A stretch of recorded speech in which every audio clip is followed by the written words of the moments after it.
국민 여러분 안녕하셨습니까? 인도태평양 전략연구원 최수용입니다. 오늘은 2024년 2월 5일 월요일이 되었는데요. 지금 보니까 조선일보 또 한국경제신문에 지금 큰 광고가 지금 나왔습니다. 제목이 선거관리위원회 선관위는 사전투표지 인쇄 날인을 즉각 폐지하라. 독일은 전자장비 사용 자체가 위헌입니다. 이런 커다란 제목이 지금 눈에 띄입니다. 그래서 지금 조선일보를 구독하지 않거나 한국경제신문을 구독하지 않는 분들을 위해서 제가 별도로 오늘 커다랗게 실린 이 광고를 좀 대신해서 전해 올리고자 합니다. 자, 얘기를 보니까요.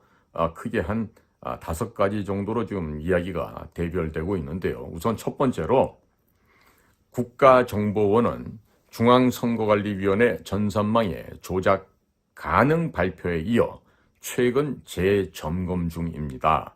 결과를 조속 공개하고 4월 10 총선 공정성 조치를 취하라 해서 작은 이야기로 국정원은 지난해 10월 중앙선거관리위원회 전산망이 첫째, 통합선거임명부 해킹 가능.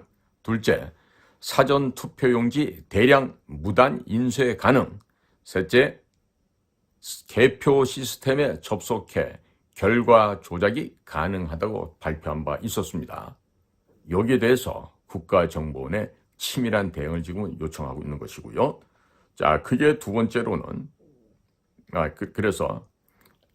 크게 두 번째가 아니라 이어서 지난달 보안 취약점을 보완했는지 지금 국정원에서 점검에 들어갔다고 하는데 조속한 결과를 또 그에 대한 상응하는 대책을 국민 앞에 밝히기 바랍니다라는 요청을 첫 번째 리드문으로 좀 이야기를 하고 있습니다. 그 두 번째 내용은 선관위원회는 지난달 사전투표지의 투표관리관 직접 사인 날인을 거부하였습니다. 4.10 총선에서 투표지 위조 가능한 인쇄 날인을 강행하겠다는 것입니다. 따라서 첫 번째로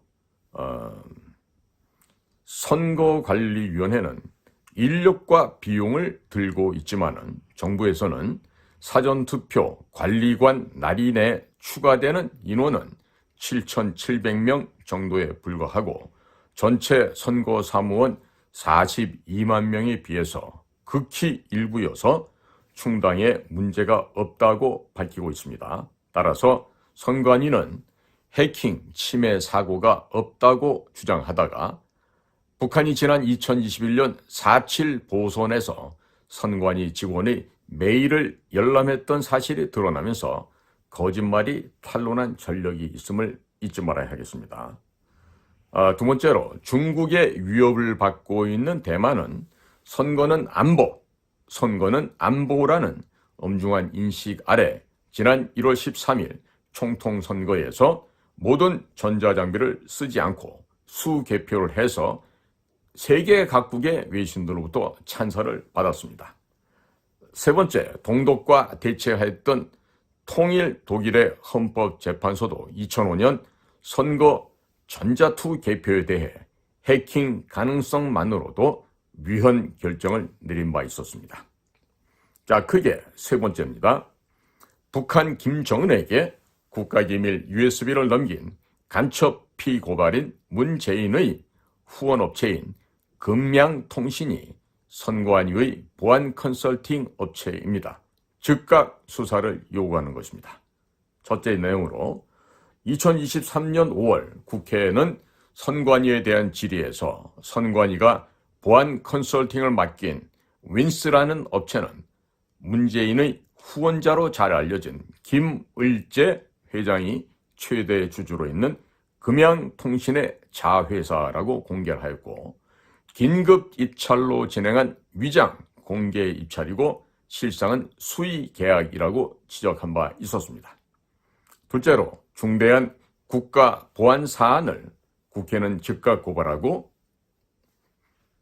검경은 수사에 착수할 것을 요구합니다라는 세 번째 이야기입니다. 자, 네 번째로 북한 고위 간부 출신은 북한 사이버 부대의 대남 선거 개입을 구체적으로 증언하고 있고, 미국도 중국의 선거 개입을 국가 차원에서 방어하고 있습니다. 자, 작은 제목 하나로 북한 정찰총국 산하 여론 공작 사이버 부대는 남한 국회의원들과 주요 기관장 등 수십만 명의 주민번호와 연락처, 이메일 등을 파악해서 공작을 진행하고 있습니다. 북의 해커 인력은 중국에까지 수만 명으로 추산이 되고 있고, 국내 조력자 포섭 가능성도 있습니다. 이것은 2022년 1월 18일 조선일보에 실린 김국성의 증언 및 사설에 나온 이야기입니다. 따라서 지금 현재 미국 CNN은 지난달 30일, 지난해 즉 2023년 11월 미중 정상회담에서 미 바이든 대통령이 중국 시진핑 주석에게 미국 선거에 개입하지 않겠다는 약속을 받아냈다고 보도한 바 있습니다. 자, 이 얘기는 무슨 얘기인가요? 시진핑이 미국을 방문해서 워싱턴, 뉴욕을 가지 않고 그 남부 지역 두 군데를 들렀다가 샌프란시스코, 아마 G20 회의인가요? APEC 회의인가를 참석을 했어요. 거기서 이 시진핑에게 바이든 대통령이 물었답니다. 여보시게 시주석, 다음번에는 우리나라 선거에 좀 개입 좀 하지 마시게, 이렇게 얘기를 하니까 시진핑이가 이제는 안 하겠다라고 이렇게 대답을 했다는 얘기입니다. 그래서 지금 이런 얘기가 미국 선거에 개입하지 않겠노라는 시진핑의 약속을 받아냈다, 이런 지금 이야기가 나오고 있습니다. 자, 다섯 번째로는요, 사전투표도 폐지를 하거나 이틀 선거로 바꿔야 한다는 점을 강조합니다. 즉 수일 사이 동안의 정보 차이로 인해서 등가성이 침해가 된다는 얘기죠. 그래서 독일의 헌법재판소 역시 동일 시점 투표를 선언했다고 하는 점입니다. 자, 그러니까 국민 여러분, 사전투표 관리 등 선거 공정성 문제는 효율성, 편의성, 또 진영 간의 유분리의 문제가 아니라 자유민주주의, 대한민국을 지키느냐 마느냐의 문제입니다. 그러니까 지금 오늘 조선일보에 실린 이런 내용들은 매우 시의적절한 광고로 보여지고요.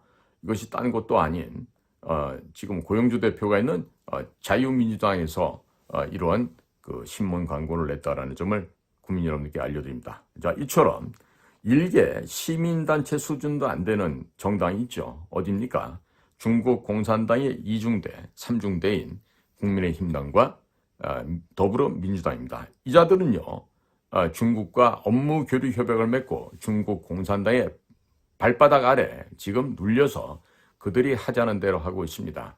그럴 수밖에 없죠. 그동안 의원 연맹이다, 또 무슨 한중 간에 우호 활동을 한답시고 그렇게 격조 낮은 활동들을 대한민국의 입법부에 있는 입법 구락군들, 입법 강아지, 똥강아지들이 다니면서 그와 같은 만행을 저질렀던 것이죠. 덕분에 대한민국의 입법부에 있는 대다수의 국회의원이라는 자들이 중국의 통일전선부나 중국 공산당이 운영하고 있는 국가보안기관, 방첩기관에 의해서 이미 포섭이 됐다는 얘기입니다. 대표적으로 이번에 한동훈의 비서실장 김영동을 그 자리에다 꽂아 넣었던 권영세 같은 사람이죠. 중국말 한마디도 못하면서 주중 한국 대사를 하면서 형제들과 비즈니스를 했는데 중국 공산당이 바보입니까?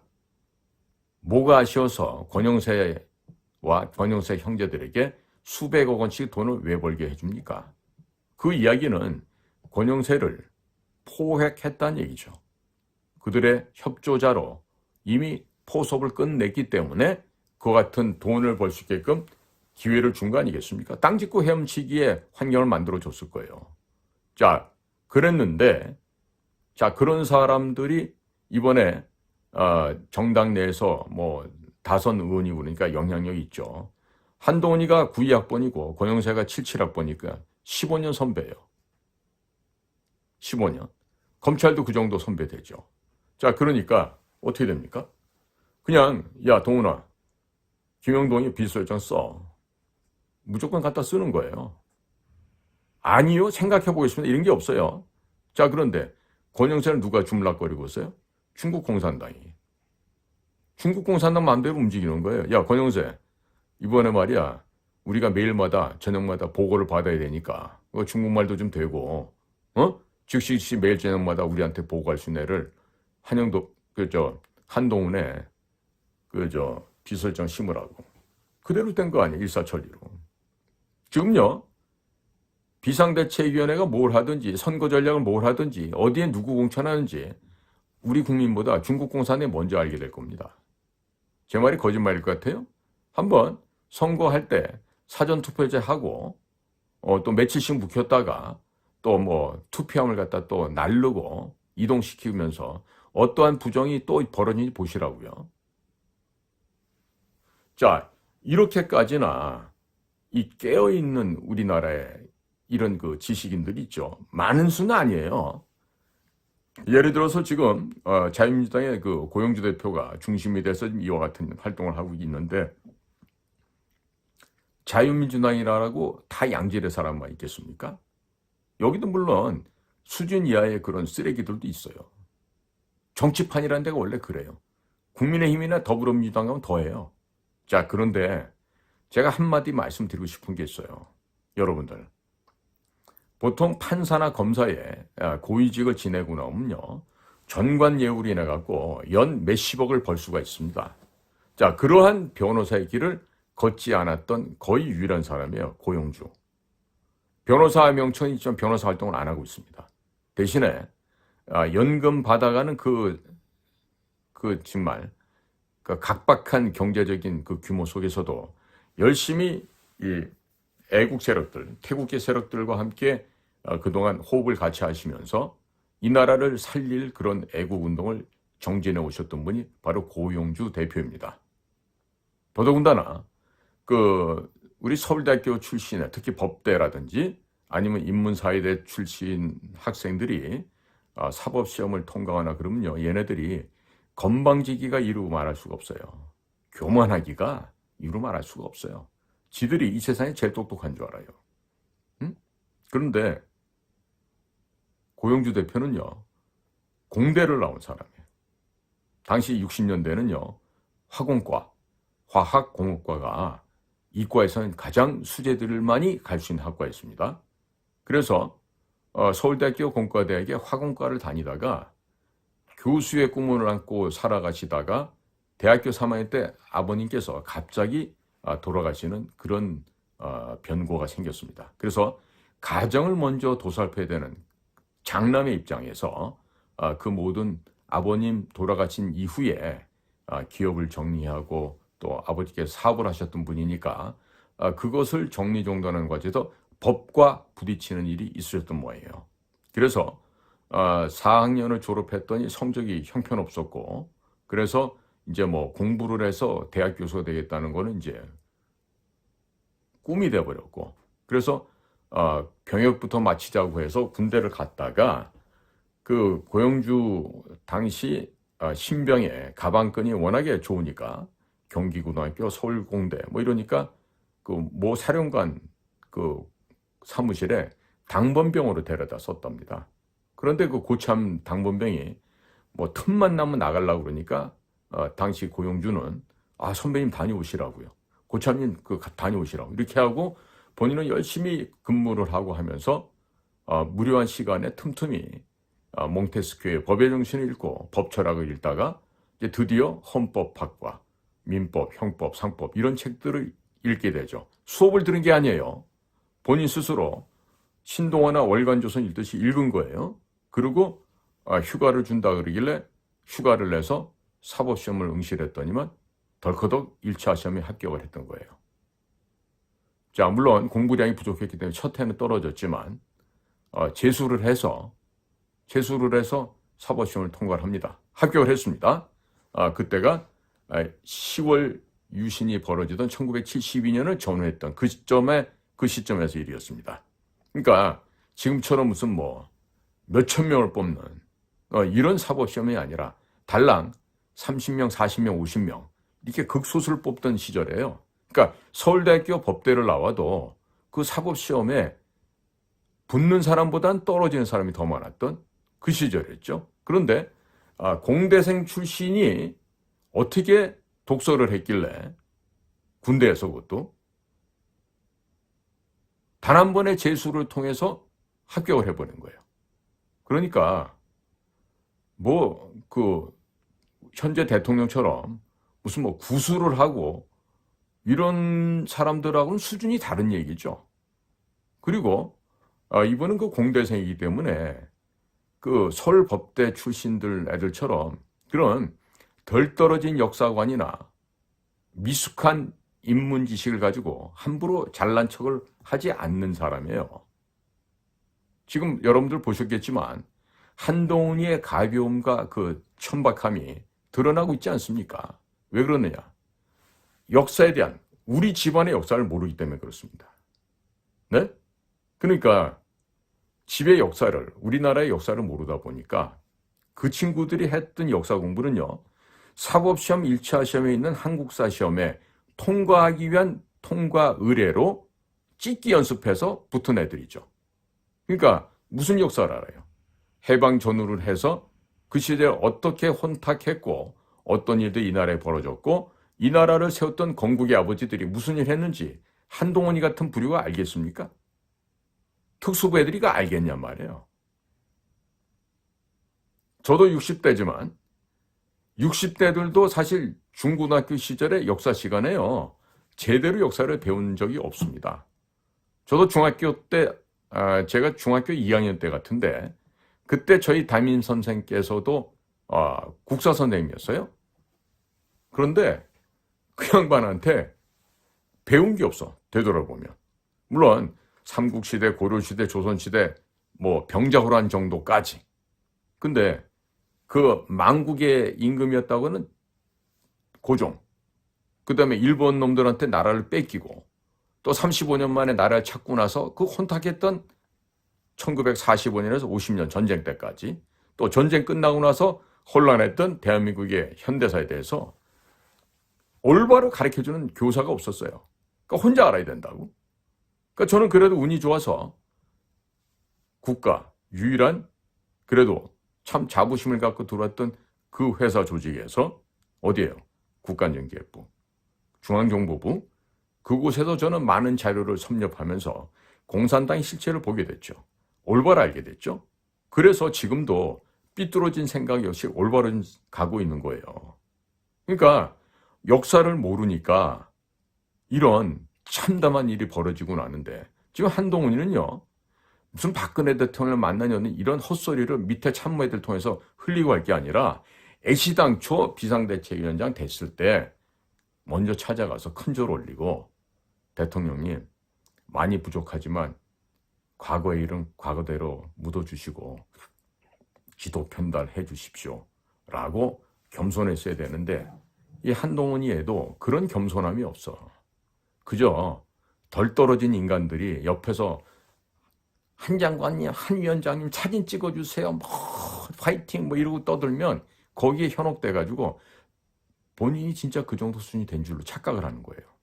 제가 보기에는 한동훈 씨는요, 구상유취예요. 입에서 아직도 젖비린내가 난다고. 어?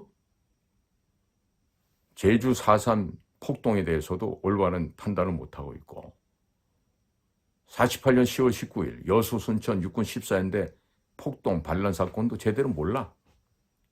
더더군다나 1961년 5.16 군사혁명이 뭔지도 몰라. 하물며 1980년 5월 달에 있었던 광주에서 사건은 제멋대로 해석을 해. 뭐 하자는 거예요, 지금? 그런 역사 인식이 없이 어떤 그 정치권에서 영향력을 갖게 되고 어떤 권력을 차지하게 되잖아요. 몰상식한 독재자가 됩니다. 몰상식한 아나무인의 독재자가 돼서 결국에 본인과 국가가 다 같이 공멸하는 그런 수치심을 안게 됩니다. 어디서 왔죠? 이탈리아의 무솔리니, 독일의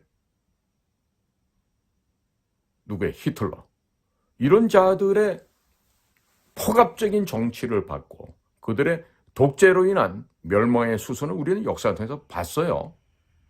안 그렇습니까? 러시아가 붕괴되는 건 안 봤습니까? 지금 현재 중국도 지금 붕괴되고 있죠. 그런데 중국 공산당의 이중대로 되어 있는 국민의힘이 뭘 하겠다는 거예요? 뭘 개혁하겠다는 거예요?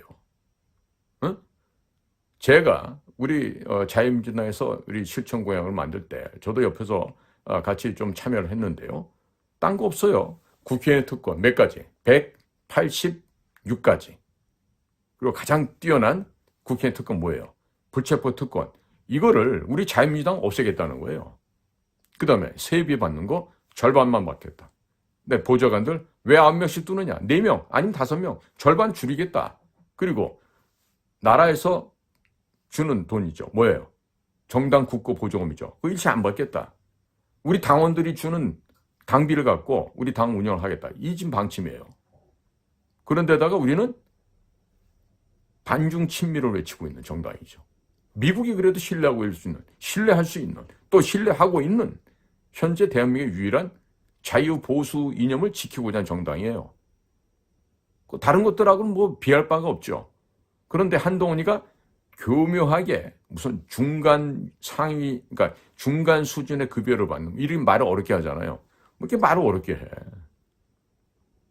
기존에 받는 세비 절반, 아니면 3분의 1, 보좌관, 비서관, 절반. 간단하지 않아요? 그러니까 서울대학교 나오고 무슨 뭐 법조연 했고 뭐 이런 애들이요. 말을요, 진짜 겁나게 어렵게 해. 말은 쉽게 해야 돼. 쉽게 해서 초등학교 2, 3학년 애들도 내가 하는 얘기를 들을 수 있고 이해할 수 있어야 된다니까? 그럼 말을 왜 이렇게 어렵게 해? 그게 판사했던 놈들, 검사했던 놈들의 특징이야, 그게. 응? 내가 그렇더라도 우리 검사 출신의 고용주 대표를 그렇게 생각하는 건 아니에요. 그분은 굉장히 대한민국 법조인들 중에서는 비정상적인 사람이에요. 아주 희귀한 사람이에요. 희귀하다 못해 거의 하나밖에 없을 거예요. 고용주 하나. 왜? 전관을 포기해. 안 해.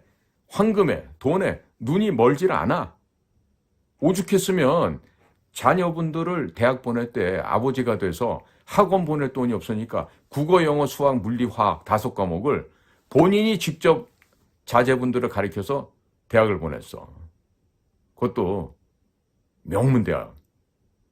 어딜 것 같아요? 서울대 아니죠. 연세대학교. 아버지가 모범을 보이시는 거예요, 그렇게 가정에서도. 왜? 부정으로 뒷돈 챙기기가 없잖아. 응? 무슨 수사하다 보면은 조사관들, 기획관들, 직원들 밥 사주다 보면 하루에요. 설렁탕 한 그릇만 사도 보통 20개씩 사야 돼. 응? 근데 검사가 무슨 돈이 이렇게 많다고. 남들한테서 수사 지원비 이런 거 받고 뒷구녕으로 삥 뜯고 이렇게 더럽게 살아야 그걸 할 수가 있지. 당당하게요. 정직하게 검사 생활도 하면요. 지금 뭐 특수부 출신이라고 나와서 떠든 애들처럼 그렇게 못 살아요. 무슨 수로 그렇게 삽니까? 자, 그렇듯이 지금 반중 친미를 외치고 중국 공산당과 결별이 아니라 중국 공산당을 하대하고 무시할 수 있는 그런 정당이 되는 거 아니에요? 그래야만 이 나라를 지키죠. 근데 국민들은 지금 어디에 가가지고 줄 서갖고 거기서 환호하고 헛소리하고 있어요. 국민의힘당이 자유민주주의를 지향하고 자유민주주의를 지키려는 그런 보수 정당입니까? 아니에요. 사회주의 정당이 더 가까운 민주 얘기는 하지만 사실은 가짜 사회민주주의를 외치거나 거짓 민주주의를 외치는 동네 건달양아치들의 집합장소가 국민의힘 같은 데 아니에요? 그런데 걔네들이 뭘 갖다 국민을 위해서 일을 하겠다는 거예요? 뭐를? 국민의힘에 김무성이, 유승민이, 그 다음에 중국의 연변대학 가서 한글로 뭐 학위 논문 썼다는 하태경이, 종북주의자들. 뭐 대표적으로 이렇게 얘기했지만 뭐 정신없이 박근혜 대통령 뒤에다 칼 꽂았던 이혜훈이, 나경원이 다 거기서 그런 애들이에요. 근데 그런 애들이 무슨 대한민국을 지도할 정치인이 되겠다는 거예요. 한심하지 않아요? 자, 그러니까 오늘 이렇게 조선일보와 또 한국경제신문에 나온 이런 광고를요, 잘들 한번 보세요. 그리고 선거를 앞두고 이 나라가 뭘 어떻게 해야 되는지 좀 생각들을 해보시자고. 그래야지 뭘 해답이 나올 거 아니겠어요? 제발 멍청한 개돼지 수준보다 더 떨어지는 그런 사람이 되어서는 안 된다는 점을 강조를 하면서요. 오늘 방송 마치도록 하겠습니다. 오늘도 저희 인도태평양 전략연구원 신규 채널입니다. 그리고 공작관TV 그레이트 게임을 애청해 주셔서 감사를 드립니다. 저는 인도태평양 전략연구원의 최수용이었습니다. 감사합니다.